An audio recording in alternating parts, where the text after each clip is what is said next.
तो चलते हैं। अब हम लोग कॉस्टिंग में सिलेबस के बारे में हम लोग पिछले वीडियो में बात कर ही लिए।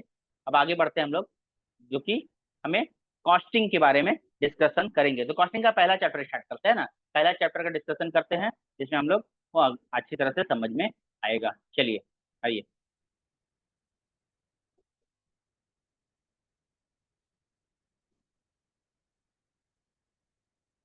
सबसे पहला चैप्टर लेते हैं, इंट्रोडक्शन।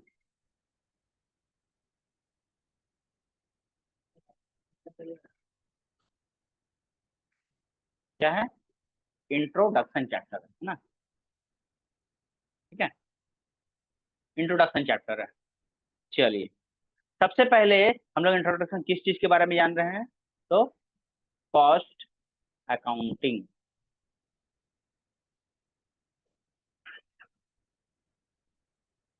कॉस्ट अकाउंटिंग के बारे में जानना चाहते हैं, ठीक है। सिंपल सा बात, इस थोड़ा सा एक फ्रैंकली बात बात करते हैं कि सपोज दैट हमको पेप्सोडेंट कंपनी बनानी है। एक पेप्सोडेंट जो है वो कितने का आता है, मतलब पेप्सोडेंट बोल लेते हैं या फिर टूथपेस्ट, है ना। टूथपेस्ट जो है वो कितने का आता है?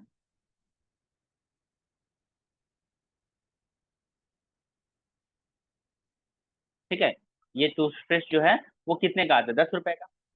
अब इसको बनाने में कितने खर्च हुए होंगे, है ना। इसको बनाने में कितने खर्च हुए होंगे, ये चीज ध्यान देना है, ये चीज ध्यान देना है। एक सेकंड।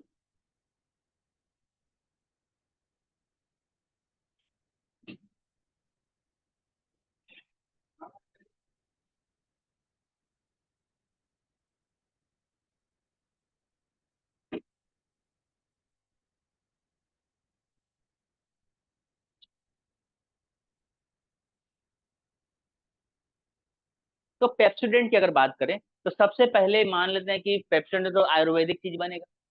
आयुर्वेदिक चीज उसमें डाला जाएगा, पत्ते हो गए, बबूल हो गए, जो जो भी मटेरियल है वो डाले जाएंगे। तो हम मान लेते हैं कि 2 रुपए का मटेरियल डाला गया, है ना।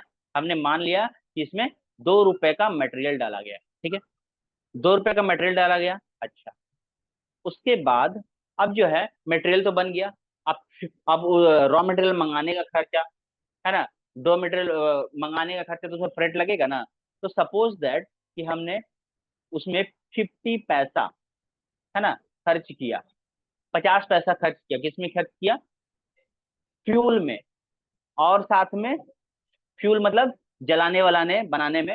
अच्छा, उसके बाद हमने 25 पैसा किसमें खर्च किया? हमने 25 पैसा खर्च किया मंगवाने में। क्या मंगाया? रॉ मटेरियल मंगाया। रॉ मटेरियल मतलब कच्चा माल मंगाया।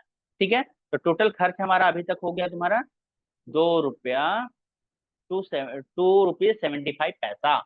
ठीक है। अच्छा, उसके बाद थोड़ा सा बात आगे बढ़ती है। तो वहां पर माल तो रेडी हो गया, मान लेते हैं हमारा माल इतना कॉस्ट लगते हुए रेडी हो गया। रेडी होने के बाद, रेडी होने के बाद क्या बाल्टी बाल्टी भर कर टूथपेस्ट देंगे? नहीं। तो उसके लिए क्या पैकअप होगा? तो पैकिंग के लिए सपोज दैट 1 रुपीज खर्च हुआ, तो टोटल हो गया 3 rupees. Sorry sorry sorry sorry, 375, मतलब 3 रुपया 75 पैसा। 3 रुपीज 75 पैसे। अब इतना खर्च हुआ। अब इसके बाद मटेरियल बन गया। ठीक है, मटेरियल बनने के बाद पैक भी हो गया, ऐसा ट्यूब में आ गया। और ट्यूब के होने के बाद अब माल जो है बड़े बड़े बक्से में भरा गया। अब उसके बाद क्या होगा, और भी चार्जेस लग सकते हैं, है ना। हम जस्ट अ परसेंटेज में ले रहे हैं इसको, जस्ट अ परसेंटेज 2%। करोड़ों में बिक्री होगा, तो हम जस्ट अ परसेंटेज में लेकर 2%, 0.5% जो है इतना में खर्च हुआ है। ठीक है, तो 3.75 खर्च हो चुका है। उसके बाद हम ऐसा करते हैं कि उसको भेजना, गुड़गांव भेजना पड़ेगा, कर्नाटक भेजना पड़ेगा, वेस्ट बंगाल भेजना पड़ेगा, दिल्ली भेजना पड़ेगा, मुंबई भेजना पड़ेगा। तो ट्रांसपोर्ट खर्च पड़ेगा ना। तो इसमें सपोज दैट कि 2 रुपए का ट्रांसपोर्ट खर्च पड़ गया, तो कितना हो गया ये? 5 रुपीज 75 पैसा। ठीक है। अच्छा, इसके बाद जब माल पहुंच रहा है तो माल उतारने का, ठीक है, हमारा फैक्ट्री में खर्च, पहले मतलब फैक्ट्री में एक्सपेंस कर रहा है। फैक्ट्री में इतना सारा फ्यूल खर्च हो रहा है, फैक्ट्री का खर्चा, ऑफिस का खर्चा है, इन सब का कॉस्ट है। तो उसमें हमने क्या किया कि 25 पैसा काट लिया। 1 सेकेंड, 25 पैसा काट लिया। करवाने बजाय नहीं लिखा हुआ तो हमने 25 पैसा काट लिया, ठीक है। कितना काट लिया? 25। तो टोटल हमारे पास हो गया 6.25। सॉरी सॉरी सॉरी, पूरा 6 रुपया, ठीक है। 6 रुपये अभी तक खर्च हो चुके हैं, 6 रुपये अभी तक खर्च हो चुके हैं, ठीक है। 6 रुपये खर्च होने के बाद अब जो है कुछ मटेरियल तो, हाँ मटेरियल मटेरियल तो रेडी भेज दिया ना आपको बोल, हाँ ठीक है। हाँ, तो 6 रुपये अभी तक खर्च हो चुके हैं, ठीक है। ऑफिस का खर्च, वेज, अब लेबर को वेजेस देना है, चलो भैया लेबर को वेजेस दे दे, तो 25 पैसा का लेबर का वेजेस दे दिया, सैलरी दे दिए, वो सब खर्च हो के 6 रुपया 25 पैसा। यहाँ तक कोई दिक्कत नहीं है। कुछ एडवर्टाइजमेंट में खर्च होगा ना, एडवर्टाइजमेंट में खर्च होगा, चलो ठीक है, उसमें 1 रुपीज एडवर्टाइजमेंट में खर्च कर दिए, ताकि वही मेन होता है, वही मेन होता है। तो तो 7.25, 7.25, ठीक है। 7.25 ये जो खर्च हो गया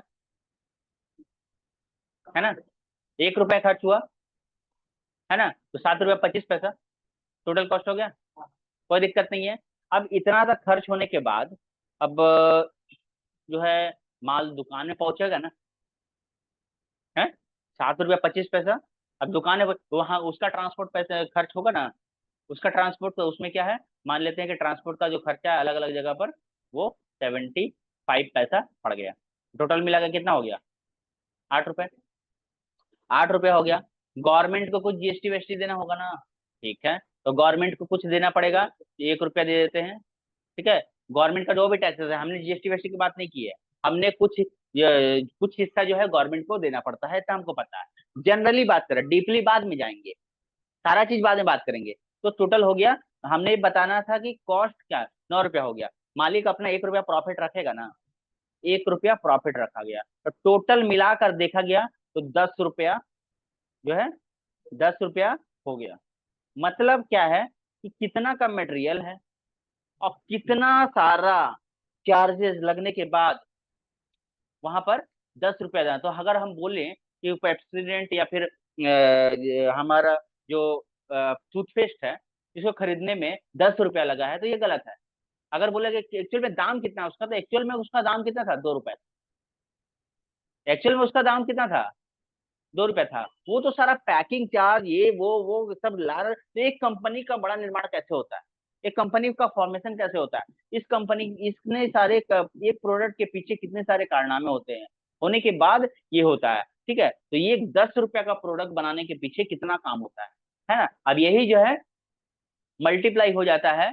अब ये 10 रुपया का जो सामान जो है, अगर 5 लाख बनेंगे तो कितना डिवाइड, कितना सारा प्रोडक्ट बनता है, कितना सारा क्वांटिटी हो जाएगा, और अमाउंट में भी बहुत सारी चेंजिंग हो जाएगी, ठीक है। तो ये चीज आता है, तो ये सब जो है हम लोग किसमें पढ़ते हैं?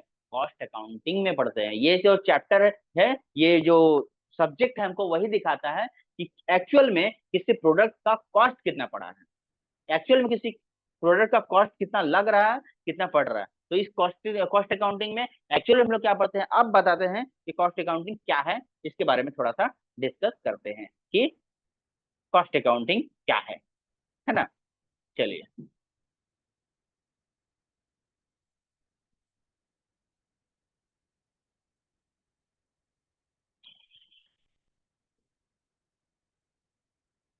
अब कॉस्ट अकाउंटिंग की डेफिनेशन को थोड़ा सा समझते हैं।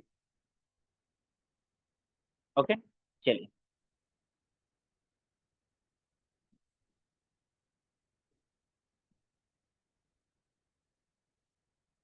Cost accounting, cost accounting is a branch of accounting. हम लोग को सबका जो है दाता जो है वो अकाउंट ही है, ठीक है। तो ये अकाउंटिंग का ही पार्ट है। Cost accounting is a branch of accounting, ठीक है। And has been developed, has been developed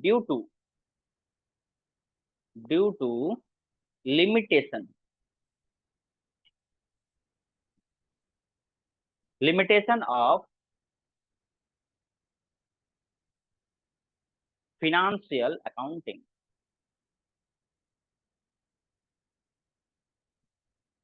मतलब ये हुआ कि फिनेंशियल अकाउंटिंग में हम लोग सब लेन देन करते हैं, बट उसमें कुछ लिमिटेशन है, तो उससे हट के हमको कॉस्ट अकाउंटिंग में जाना पड़ता है, क्योंकि उसमें इतना लिमिटेशन रखा हुआ है कि हमको कॉस्ट का पूरा पता नहीं चल पाता है। तो इसलिए कुछ लिमिटेशन के कारण इसको हटाकर किया जाता है। ठीक है। अच्छा, फिनेंशियल अकाउंटिंग अगर बात करें, अब हम लोग थोड़ा सा फिनेंशियल अकाउंटिंग के बारे में बात कर ले कि फिनेंशियल अकाउंटिंग एक्चुअल में है क्या। पूरा हम डीपली जा रहे हैं, आप लोग को ध्यान से देखना है। हम कोई भी क्लास, कोई भी चीज के, हमारा जो विजन है वो बड़ा है। आप लोग इसको एक्सप्लेन में समझ सकते हैं, धीरे धीरे समझ सकते हैं। ठीक है, आप लोग इसको स्पीड में लगा कर देख सकते हैं, नो प्रॉब्लम। लेकिन क्लासेस इसलिए डीपली हम जा रहे हैं कि एकमात्र क्लास देखने से हम चाहते हैं कि इस क्लास के अलावा आप लोग को तैयारी का कोई समय नहीं मिले।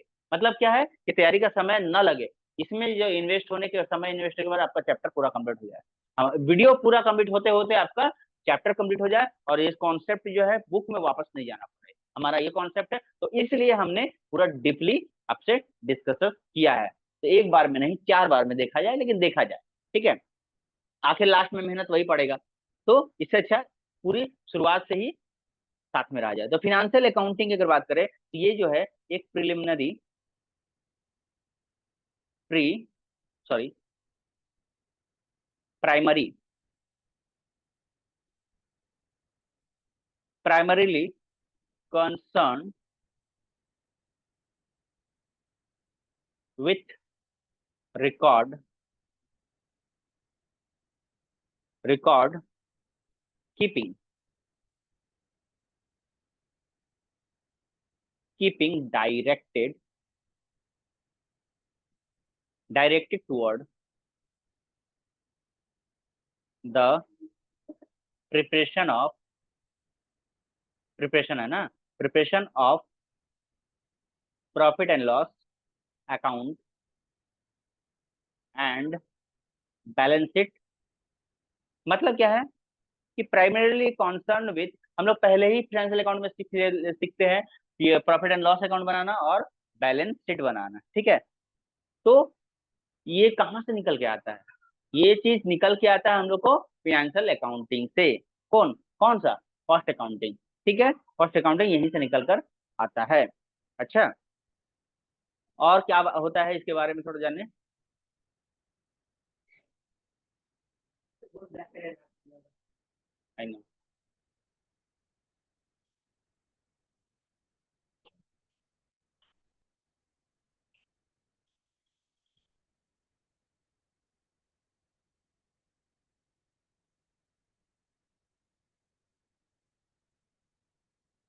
It provide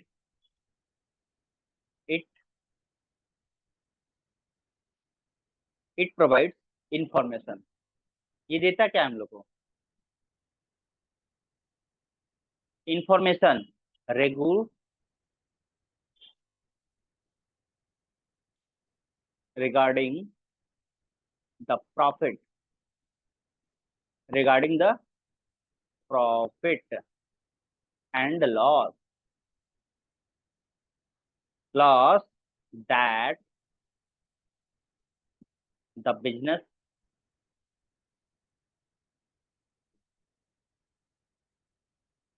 enterprise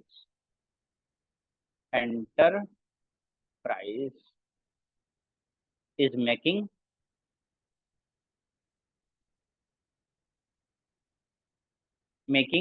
and also its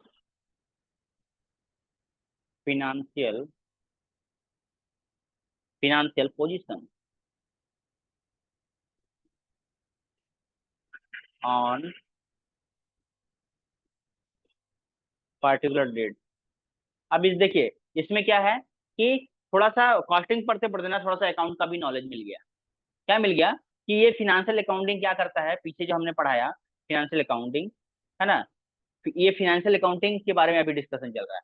financial accounting क्या करता है कि ये प्राइमरी बुक है, ये हमको प्रॉफिट एंड लॉस देता है, साथ में क्या देता है, बैलेंस शीट का कंडीशन देता है, बैलेंस शीट के बारे में बताता है प्रिपरेशन करना। और ये करता है it provide regarding the profit and loss of business enterprise को, बिजनेस का जो मालिक है उसका प्रॉफिट दिखाएगा, and making also financial position, कि बैलेंस शीट दिखाता है कि फिनेंशियल पोजीशन वो क्या कर्जे में डूबा हुआ है, उसका स्टेटस क्या है, उसके पास कितनी संपत्ति है, कितना बैलेंस है, क्या चीज, हर चीज दिखाता है। कब दिखाता है? एक पार्टिकुलर टाइम पे दिखाता है, ये 31 जैन या फिर कब कभी भी टाइम पे मांगा जाए तो वो दिख जाता है। ठीक है, अब ये इंफॉर्मेशन क्या काम आता है?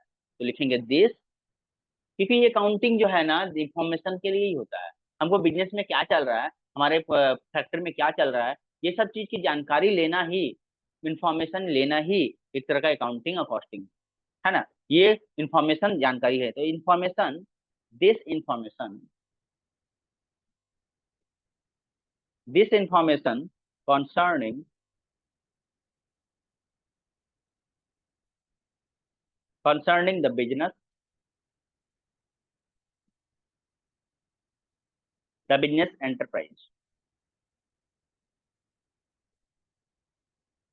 enterprise is helpful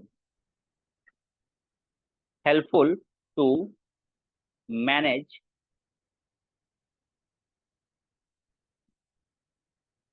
management to control in general way of way of the major function major function of the business enterprise,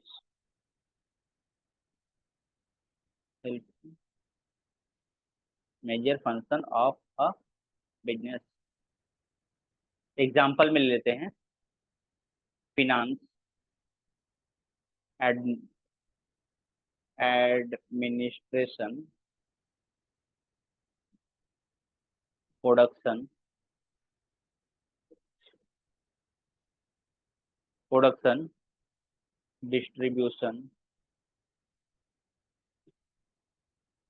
ठीक है, मतलब क्या है, ध्यान समझना है।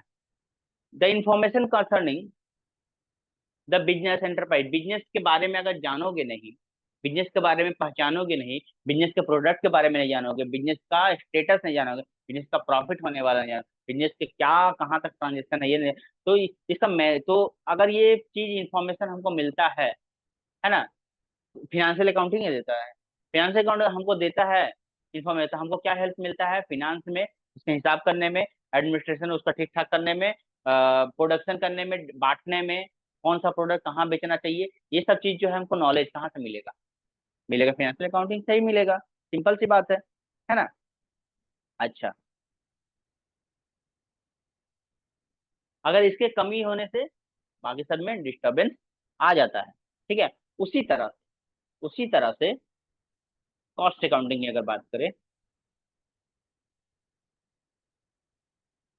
उसी तरह से अगर कॉस्ट अकाउंटिंग है, cost accounting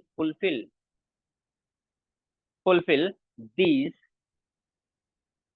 these requirement.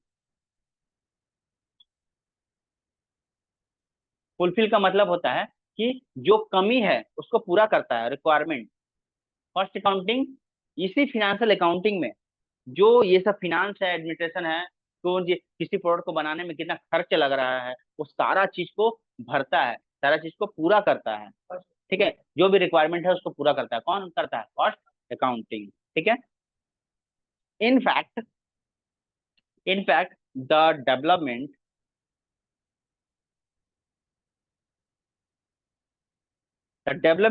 in the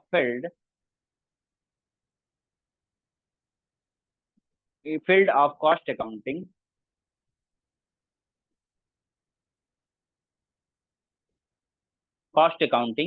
is so एक second, just wait a minute.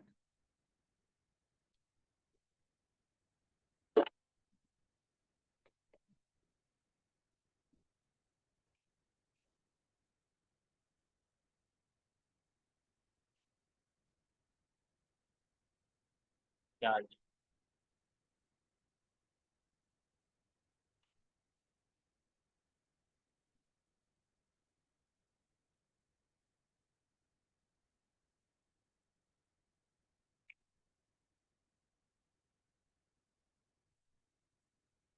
Is so quick.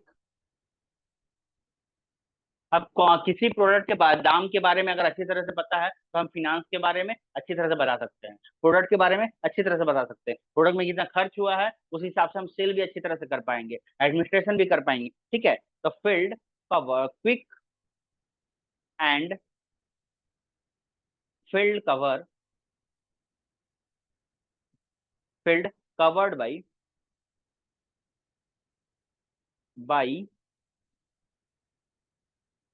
It are expanding expanding so much in magnitude that is become becomes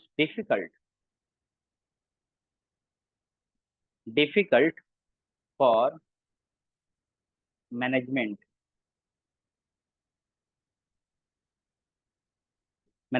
to to ignore it। तो अब ये सारा चीज जरूरी है, requirement देता है, तो वो डेवलपमेंट के लिए जरूरी है इस फील्ड में, तो हम लोग कॉस्ट अकाउंटिंग को इग्नोर नहीं कर सकते, तो इसको हम लोग को पढ़ना ही पड़ेगा। अगर हमको पता चला कि बिजनेस का स्टेटस खराब है, बिजनेस लॉस में जा रहा है या कुछ और में जा रहा है, तो हमको पहले पता करना पड़ेगा कि हमारा गलती कहाँ पर है। तो अचानक जो है ट्रांसपोर्ट में गलती है कि प्रोडक्ट को बनाने में गलती है, कहाँ पर तो ये हमको कहाँ से पता चलेगा? कॉस्ट अकाउंटिंग से ही पता चलेगा। हमको तो रेडीमेड माल जो है वो फाइनेंशियल अकाउंटिंग में उसका हिसाब करना था, लेकिन एक्चुअल में कॉस्ट में क्या गलती हो रहा है वो कौन बताएगा? कॉस्ट अकाउंटेंट बताएगा। तो वो चीज जरूरी है। ठीक है, तो ये हमने थोड़ा सा इंट्रो के बारे में पढ़ा। अब इसके डेफिनेशन, आपके एग्जाम में क्या लिखोगे उसके बारे में थोड़ा सा जानते हैं। क्या डेफिनेशन लिखना है? क्या डेफिनेशन लिखना है?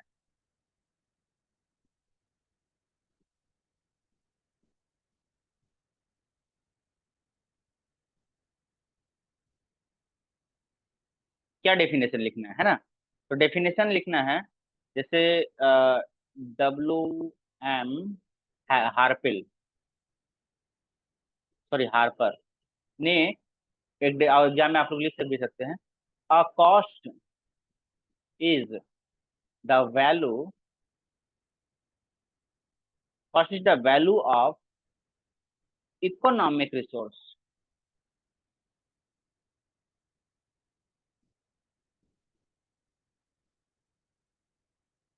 Economic resource resources used as a result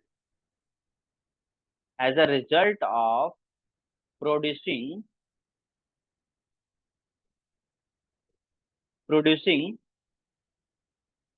or doing the things located।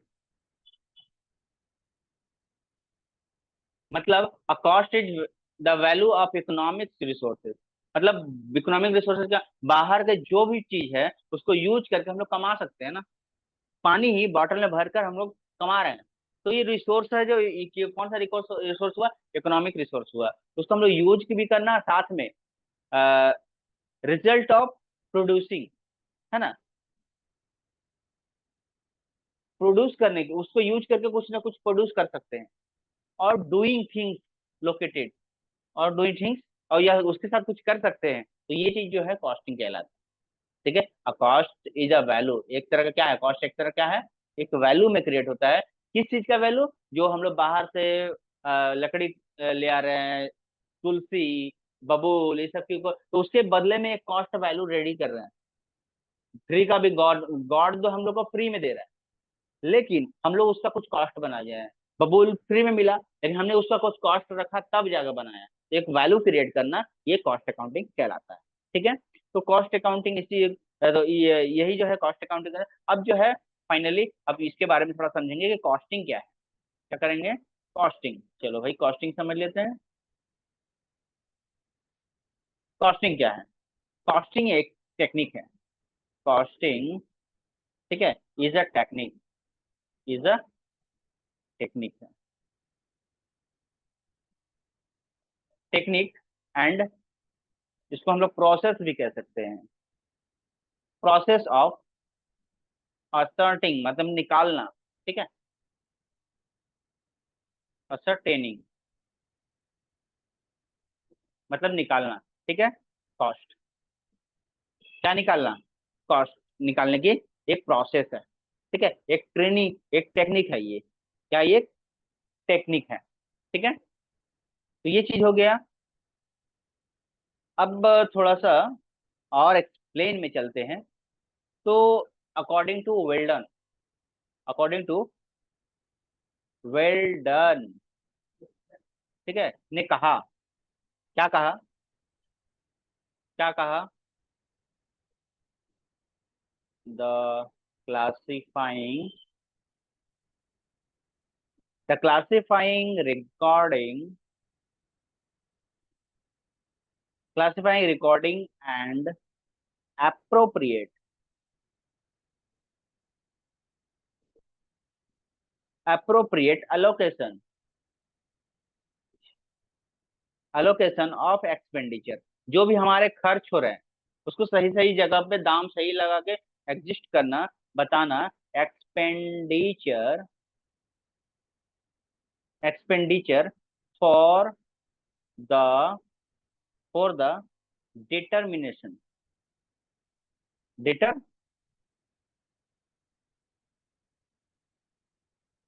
Determination of cost, cost निकालने के लिए।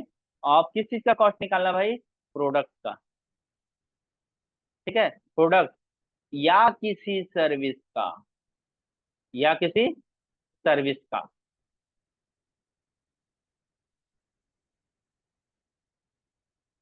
या किसी सर्विस का, ठीक है।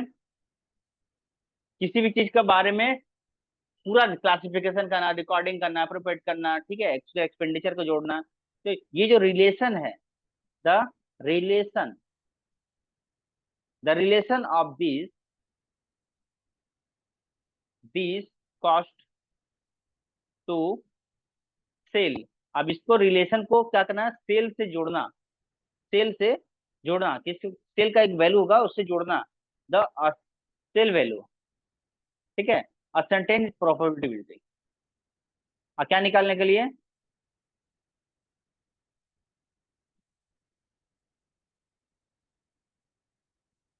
Assignment, ascertainment of profitability, profitability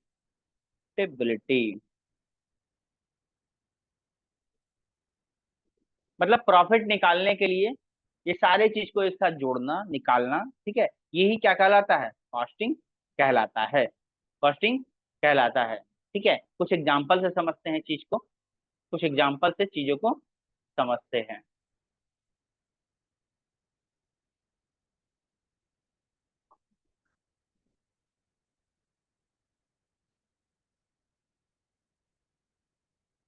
कुछ एग्जांपल से समझते हैं, जैसे कि अगर हम कलेक्शन कर रहे हैं, कलेक्शन ऑफ कॉस्ट, ठीक है, ऑफ मैन्युफैक्चर, मैन्युफैक्चर मतलब होता है बनाना, ठीक है, manufacturing a product. Collection of cost मतलब उसका बारे में जानना, उसका कैसे निकालेंगे भाई? चाहे मान लो कि कंप्यूटर बना रहे हैं, मान ले कि कार बना रहे हैं, ठीक है, और प्रोवाइडिंग, या फिर हम कम प्रोडक्ट नहीं बना रहे हैं, हम प्रोवाइडिंग सर्विस, जैसे जोमेटो है ना, सर्विस देता है, तो उसका भी तो कॉस्ट पड़ता है। सर्विस, जैसे कि होटल हो गया, होटल हो गया, हॉस्पिटल हो गया, ये सब क्या देता है? प्रोडक्ट तो देता नहीं है, सर्विस देता है। ठीक है। और performing, performing an activity, performing activity, जैसे कि कोई मटेरियल का ऑर्डर हो गया, ये सब चीज के बारे में बताता है। ठीक है। दूसरी बात अगर बात करें हम लोग, ये क्लासिफिकेशन एंड रिकॉर्डिंग, क्या क्या करता है? क्लासिफिकेशन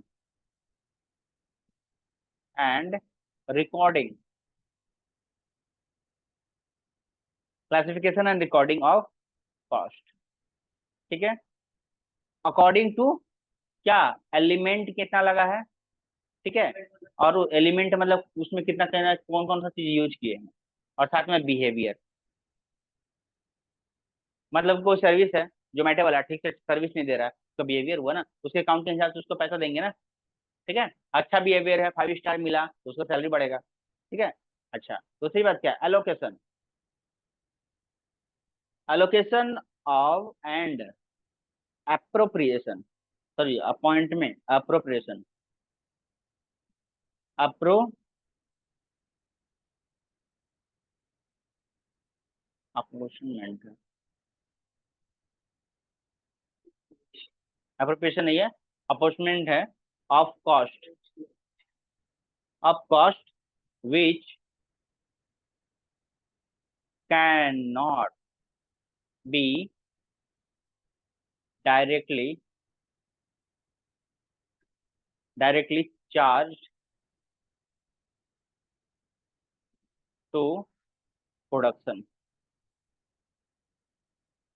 मतलब प्रोडक्शन के समय प्रोडक्शन करेंगे तो कुछ ऐसा चार्ज भी होता है जो कि हम लोग डायरेक्टली उसमें चार्ज नहीं कर सकते, उसके साथ ज्वाइंट करना पड़ेगा, है ना। उसके साथ क्या करना पड़ेगा? ज्वाइन करना पड़ेगा। साथ में क्या करने पड़ेगा? कंप्यूटेशन,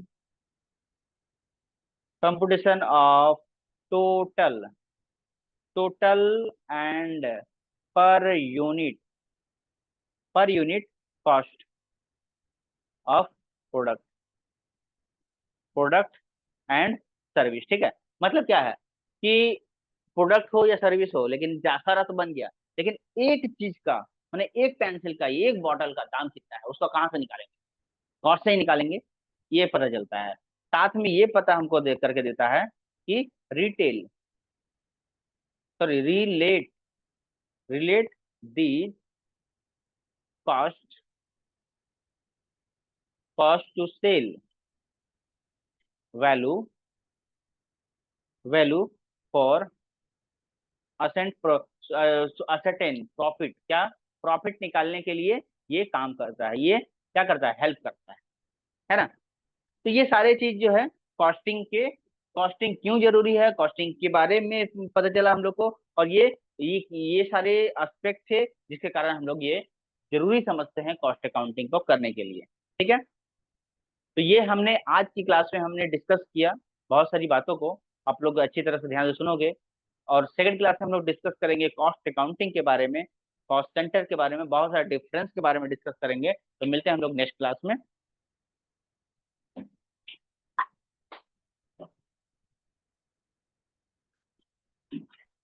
तो मिलते हैं हम लोग नेक्स्ट क्लास में। तब तक के लिए इसकी सीरीज चलती रहेगी, आप लोग प्ले लिस्ट में जाकर आप लोग चेक करेंगे कॉस्टिंग 2004 एंड 2005, ये इस सीरीज में आपको वन बाय वन करके सारा मिलते जाएगा। ठीक है। और अपने बंधु बांधव दोस्तों को शेयर करें और हमारे साथ बने रहते हैं। धन्यवाद। चैनल को सब्सक्राइब करना है जिससे आपका पढ़ाई छूट ना जाए और सहायता मिलती रहे, हेल्प मिलता रहे। Thank you. और अच्छा वीडियो लगे तो एक लाइक। Thank you.